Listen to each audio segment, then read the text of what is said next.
伫台北市有一个民间团体，合作台湾语协会，是由一群台语教学志愿教师组成的。目的因是互相交流，分享教学现场的经验，豆豆促成台湾语协会。这个协会从2003年成立到今，每一年拢会办教学的课程、读册会、文化讲座，免费予大家来参加。因长期注心台语的推广，今年是得到114年本土语言杰出贡献奖的团体奖。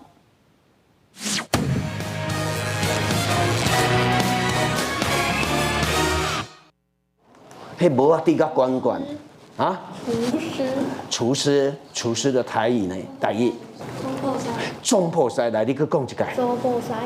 囡仔勇敢举手讲出肚内底职业，虽然一开始讲华语，老师又愿鼓励开嘴对咧念，也甲伊加分。这是台语老师的日常，只要囡仔愿意开嘴讲台语，就爱鼓励，一点一滴的进步，就是台语传承的一个愿望。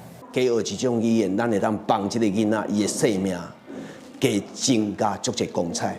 吼，这就是咱要传承的这个使命感。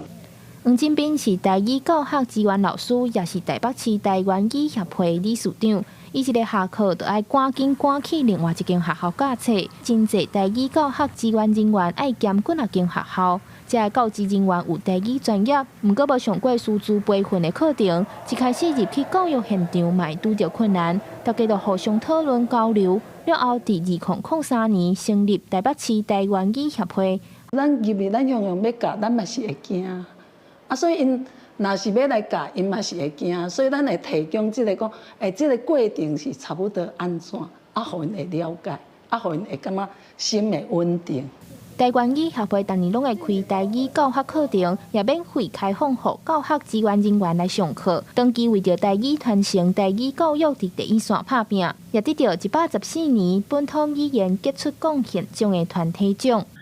因用家己的快乐，家己做温室去甲政府请钱，家己安尼继续直直做。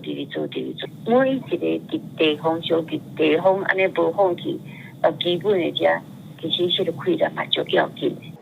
协会表示，大约有8成的台语老师拢是教学志愿人员。台北市台湾语协会这22年来，正做第一线台语老师背后重要的力量。记者张家嘅谢桂林台北报道。